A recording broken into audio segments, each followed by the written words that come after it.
На сцената на Македонскиот народен театар на 4 декември ќе се одигра премиерата на представата Отело во режија на Нина Николич.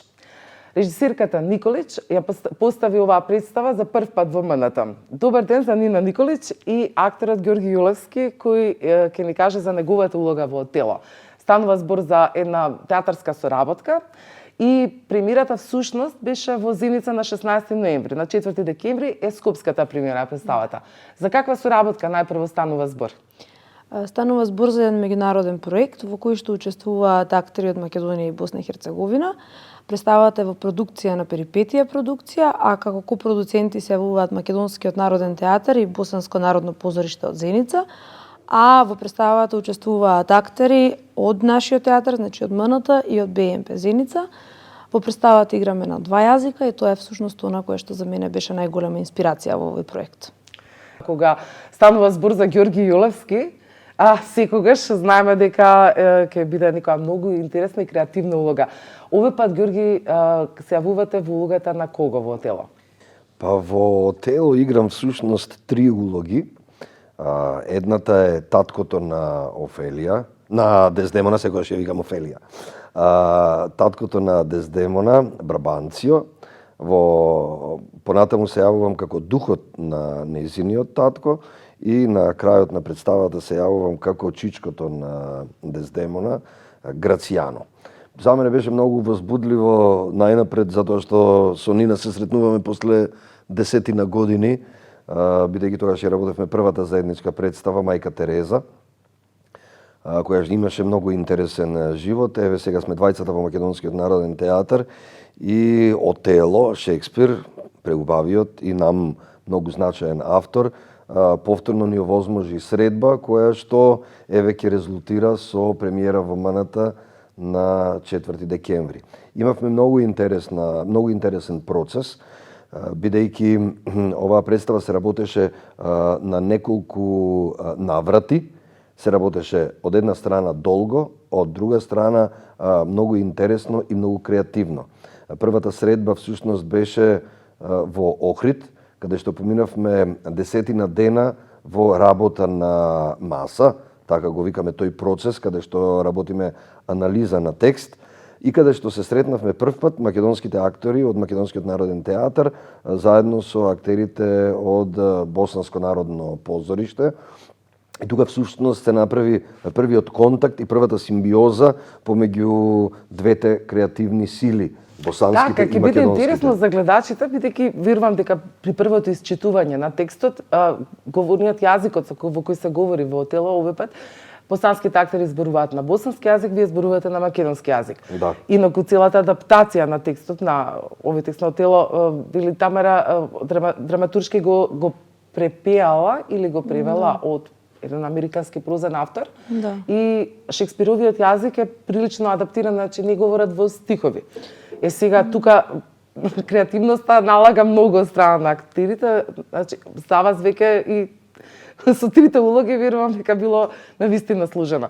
Продолжете за процесот како беше, само најави за гледачите бидејќи навистина е специфично. Да, тоа е многу интересна тема и идејата на Нина да влеземе во таа возбуда на двојазичност, која што не е конципирана одредена група на луѓе да го зборува со една посебна и стриктна идеја зошто би го зборувала токму тој јазик, туку да се направи кохезија на два словенски јазици кои што меѓу себе комуницираат на еден феноменален јазик и се создава навистина едно неверојатно убаво чувство на разбирање и помеѓу екипата, но и од страна на гледачите. Но да ја продолжам мојата тема што ја започнав, дека првиот дел анализа на представата беше во Охрид, потоа вториот дел на анализа се случуваше во Зеница, имаше еден момент на, бидејќи главното дејство е во Венеција, имавме венецијанска турнеја, бевме во Венеција, не сите, но најголемиот дел од екипата во Венеција, на крајот да завршиме во Зеница, да го завршиме процесот и да ја имаме премиерата на 16 ноември. Почнавме во мај завршивме во ноември со 2 големи паузи, но и паузите всушност беа еден вид на постојано размислување и фокусирање на темата која што не обседна овие неколку месеци. А Николич, зошто токму тело? Која беше провокацијата? Оваа представа, каде ја гледате актуелноста? Веќе кога говориме за Шекспир, нели, и денешното одигрување, еве ќе забележам исто дека ова е втора представа по текст Шекспиров текст во МНТ за една година. Првата беше Макбет и таа режисираше женска режисерка Нила Витушевиќ, ова е втората Отело. Шекспир и македонските режисерки. Што вам би беше провокација Отело да го актуализирате? Што точно сакавте да актуализирате од овој текст? Мене текстот ми се допаѓа одамна и во суштина сега успеав да почувствувам дека имам добра екипа со која можам тоа да го направам. Тоа е првата причина заради која што во овој момент решив да ја поставам оваа драма. А втората и главна тема која мене ме интересира е темата на љубомората, која всушност се провлекува речиси кај сите ликови од драмата. И не само како тема, туку и како нешто кое може да доведе до фатален крај. И како нешто кое многу тешко се препознава и многу тешко се цени како опасност. Посебно во средини каде луѓето немаат доволно сознание и образование за тоа како можат и на кој начин треба да ги препознаваат, слободно ќе кажам, знаците на агресија. Всушност, Отело е една драма за една девојка која не успева да ги препознае знаците на агресија од страна на партнерот, односно на човекот во кого се влюбила, и која токму поради тоа завршува така како што завршува, односно е убиена. Неодамна беше Меѓународниот ден за борба против насилство врз жената. Слушнавме многу приказни за тоа што све се случува и на кој начин не само жените, него генерално во семејни амбиенти, на кој начин луѓето страдаат, што е веројатно голем дел поттикнато само од тоа што не може да се препознае на време до каде ќе отиде целата работа. И ми се чини дека представата е актуелна за млада публика токму поради тоа. Ние во Зеница на втората изведба имавме доста голем број на средношколци во публиката. И за мене беше најдрагоцено тоа што тие млади луѓе исклучително внимателно и со трпение го следеа тоа што се случува, но и препознаа за што станува збор. Бидејќи за можеби нивна несреќа, а наша среќа во моментот не ја знаеа драмата. Тоа го почувствував бидејќи доста долго не може да препознаат каде оди работата. И кога доаѓа до крајот, кога ќе се случи тоа што се случува на тој начин на кој што нели Дездемона го завршува својот живот, а Отело така нели тоа го спроведува, се случи шок во публиката. Тоа се чувствува по воздухот, се чувствува по дишењето у салата. И за мене тоа беше знак дека ние сме успеле да направиме нешто кое комуницира со млада публика, а и не само тоа, сме успеле да направиме нешто кое успева да ја пренесе оваа порака за која до сега зборував. Се надевам дека и во Скопје ќе имаме таква реакција. Доколку тоа бил некаков суптилен мотив за да ја пренесеш оваа порака со оваа адаптација на Отело, дали Ѓоргиевски вие успеавте тоа да го почувствувате и да се износат машките ликови, поточно таа интеракција која имате вие со Отело и сето тоа што се случува внатре, дали ве водеше ве насочуваше Николич да оди во насока да се почувствува токму да се извади оваа поента која таа сакала да ја актуализира? Се разбира. Меѓутоа во самата представа исто така има доста елементи на борба како идеја, да кажам, борба против... Отело, Јаго, дали се тие силни машки ликови? Се разбира. Наспроти слабоста на Дездемона, дали се тие силни во нивната агресија или... Во суштина, сите ликови, машките ликови, посебно машките ликови, слабоста е таа што напаѓа. Се преполни со предрасуди. Меѓу другото, и оваа представа е и по тоа значајна. Гледам и забележувам дека предрасудите кои што ги има во светот, но посебно кај нас на Балканот, се многу големи. Предрасуди кон се, предрасуди кон другиот род, предрасуди кон луѓето кои што не го зборуваат вашиот јазик, предрасуди кон оние кои што не размислуваат како вас, предрасуди кон оние кои што се друга националност, друга боја на кожа, кон жените предрасуди. Ние сме полни со предрасуди. Прашањето е како и на кој начин да се бориме против предрасудите. Оваа представа го има тоа во изобилие. Предрасуди се, меѓу другото, на таткото на Дездемона, ликот што јас го играм Брабанцио, тој е преполн со предрасуди во однос на црнецот Отело, полн со предрасуди во однос на изборот на маж за неговата керка, полн со предрасуди кон нациите кои што го обкружуваат, сметајќи дека Венеција и венецијанците се единствени кои што вредат да владеат. Така што тие силни ликови кои што се како чекан во однос на нежното и кревко суштество Дездемона, која што е преполна со љубов и е полна со разбирање кон околината и станува жртва всушност и на предрасудите, и станува жртва на луѓето и околностите кои иако ја сакаат, сепак нивните предрасуди се некако вид на меч кои што ја отсекуваат незината глава. За мене беше многу возбудлив целиот овој процес, бидејќи тоа беа деца, вклучувајќи ја и режисерката, многу млада екипа, полна со ентузијазам, полна со желба за работа, и мене тоа ми дава надеж дека театарот не само што не стои на едно место, не само што не е ретрограден или е во некаков вид на умирање, туку напротив, постои една група на луѓе кои што се многу загрижени за тоа што се случува во театарот и што се случува во општеството воопшто, и со сите сили, наоѓајќи го театарот како главно оружје во борба против ретроградноста на светот во кој што живееме, многу убаво размислуваат и имам надеж дека театарот ќе живее во полн сјај во естетиката која што овие млади луѓе ја употребуваат за свое изразување. Да се надеваме дека е така. Николичко, како одеше синхронизирање на актерската игра со таа екипа од Босна и ова одмената? Дали зборувам за потенцијалот актерски кој го поседуваме ние, како што Вилиговски дека е навистина исклучителен, што го дела мислењето, веќе во сите театри имаме една нова генерација на вистина исклучителни актери. Како беше таа синхронизирање на играта? Значи, имаше ли нешто што беше поспецифично таму, кое не можеше да се вклопи со нашата навика на актерска игра? Суштински не. Затоа што, мислам, ова е многу... Генерацијски се блиску и исто така... Да, генерално да. Помлада екипа е. Најголемиот дел од актерите се помлада генерација. Мислам, самата екипа е доста внимателно одбрана. Така што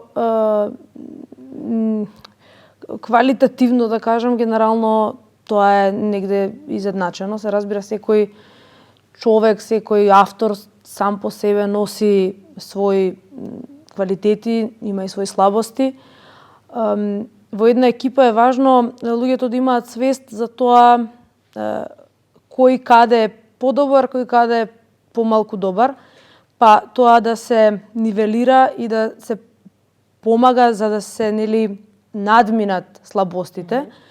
Тоа бара голема свест и бара бришење на секакво его, на секакво негативно его, да кажам. Во оваа екипа ние соработувавме стварно многу рамноправно. Тука се ставам и себе си, тука ги ставам и другите соработници, вклучително со Ивана, која е костимограф, Вишња, која е сценограф, Димитри Сотирију, кој што се погрижи за сценските движења. Тука од овие фотографии, колку што може да забележиме, некако станува збор за некоја минимална сценографија. Дали ми е погрешен впечатокот? Колку беше таа захтевна за реализација? За реализација беше захтевна, продукциски, меѓутоа сценски е минималистички израз. Всушност имаме само еден голем елемент на сцената. И Сценографијата е направена повеќе на ниво на символ, отколку на ниво на реконструкција на некаква реалност. Бидејќи сметавме дека и светот на Отело е кула од карти. Меѓу другото, убавината на овој проект е затоа што го спомна Димитрис пред малку Нина. Актерската екипа е составена од актерите од Македонски народен театар и имаме актер од Турскиот театар од Скопје и 5 актери од театарот во Зеница, Народно позориште Зеница. Меѓутоа е интернационална екипа, бидејќи имаме лајт дизајнер од Лондон, Крис, го имаме Димитрис, кој што ни доаѓа од Грција, имаме драматург и сценограф од Белград и целата некако екипа зборувавме на самите проби некогаш на македонски, некогаш на босански, некогаш на англиски и всушност во одреден момент престанува да се има значење на кој јазик се зборува, бидејќи почнавме да се разбираме во однос на самата идеја што се сака да се каже, а јазикот стана во еден момент потполно неважен, како што всушност се случи и на пробите, да може да зборуваме секој актер од својот јазик, но во еден момент и кај публиката престанува да биде важно и значено на кој јазик се зборува, важна е идејата и емоцијата која што се праќа од самата сцена. И уште една работа, мислам дека е важно да знаат гледачите и оние кои што ве пратат, дека Народно позориште Зеница има голема традиција во македонскиот театар, бидејќи во 70-тите години нашиот голем режисер Љубиша Ѓоргиевски десетина представи има работено токму во тој театар и најголемите награди на МЕС и на другите југословенски фестивали ги има направено токму во тој театар. Исто така нашиот режисер Владимир Милчин има работено представа која што беше култна и пресудна пред распаѓањето на Југославија. Се работи за представата за Свети Сава, каде што играше Жарко Лаушевиќ. Продукцијата е токму Народно позориште Зеница. Во овој момент големи режисерски имиња работат во тој театар, како што е Торбица, како што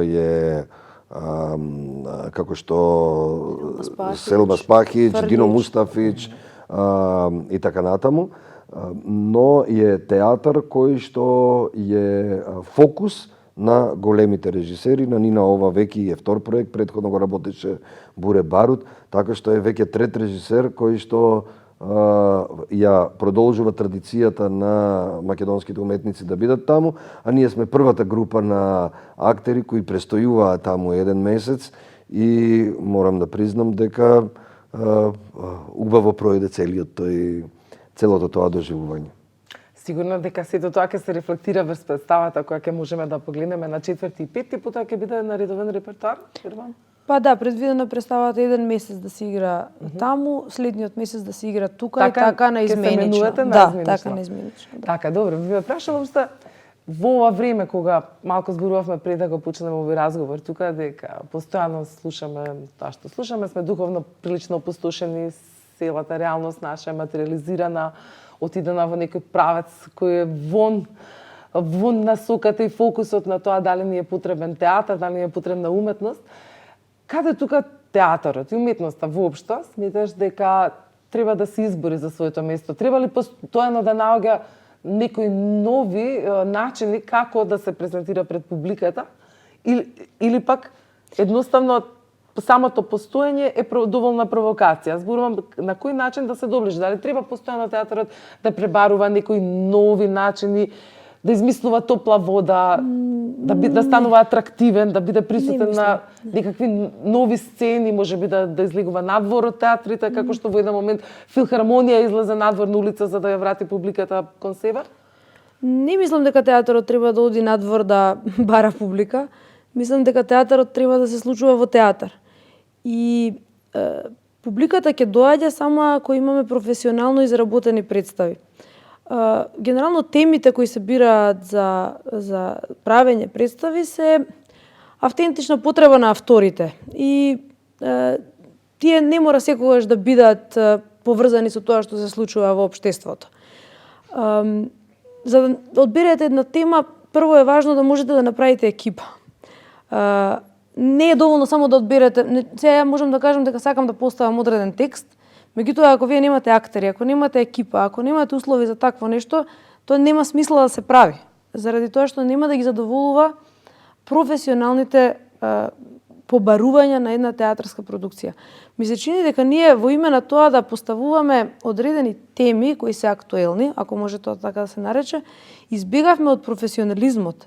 За да направите една театарска представа треба да исполните одредени критериуми кои во крајна линија немаат ни посебна врска со талент. Дека импровизација во обид да се побегне од тоа што ете условно е класичен театар, дека се забегува во нека импровизација која импровизација во смисла на професионалноста на театарот. Импровизација во смисла на непрофесионално исполнување на одредени елементи кои мора да бидат професионално направени. А тезите, темите, начинот, тоа е прашање на личен избор, автентична лична потреба, собствено гледање на како режисер и екипата. Меѓутоа, некои работи едноставно сите мора да ги направат како што треба. И публиката знае да препознае која продукција е добра. Може да ви се допаѓа темата, може да не ви се допаѓа, ама кога ќе видите една представа која е направена професионално, не може да излезете и да кажете не знам што е ова или зошто е ова правено. Може да кажете мене ова не ме интересира, ама ја следев приказната, убаво си поминав, не мислам дека е поврзано со моменталните случувања во општеството, ама тоа не е важно. Има некој друг кој седел до вас кого баш тоа го интересира. Меѓутоа, важно е ние да не продуцираме нешто што не би смеело да се поставува на сцена. А во последно време сме сведоци на такви продукции. Тоа е она кое што ќе врати публиката во театар. Професионален однос кон работата и професионален однос кон материјата која работиме. А дали е таа интересна или неинтересна за гледачите, тоа не може да се земе глобално. Имаме ние разни генерации, имаме разни афинитети, така што и секако не треба да бараме нови форми и да одиме на улица да бараме публика. Не, публиката ќе дојде ако ние работиме како што треба. Мислам дека стилот, начинот на третманот на театарот во општеството, секој режисер или театарска група или театар има различен однос кон тоа како треба да биде и така треба да биде.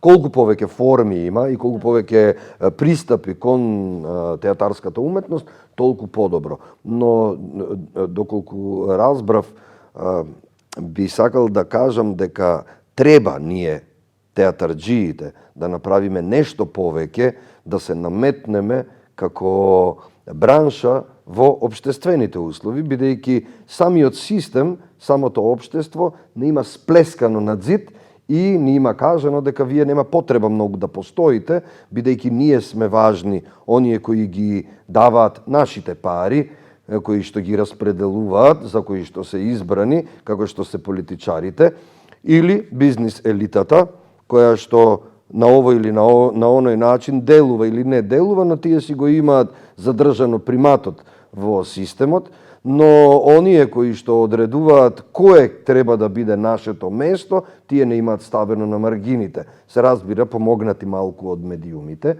бидејќи во медиумите своевремено секој медиум имаше должност да посвети одреден квантум на време на уметностите, не зборувам само за театарот, зборувам за уметностите воопшто и за културата. Да има редакција за култура. Сега веќе немате емисии по медиумите каде што се третира културата, а културата и уметноста е духовноста на еден народ. Доколку кажете вие сте маргинализирани, тоа значи дека и духовноста на народот или на луѓето кои што живеат во таа држава е исто така како центрифуга сплескан на зидот и воопшто не постои.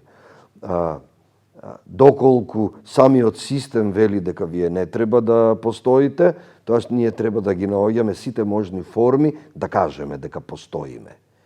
И онаму каде што треба, дали се тоа институциите на општеството или вон институциите на општеството, треба колку што може повеќе да кажуваме дека постоиме, работејќи се разбира во својата професија, и да кажеме дека на човекот потребно му е духот да биде жив. Театарот е храм. Доаѓа човекот како верник, си доаѓа во театар, во една затворена и темна просторија, да погледне светлина од сцената. Тоа го прави гледачот, ние сме таму да, како слуги на настанот, ние сме таму да ја подариме својата енергија, својата умешност, својата уметност, така што повелете, дојдете да ја гледате представата. Благодарам, Николец Јовски, ви посакувам успешна премиера. Благодариме.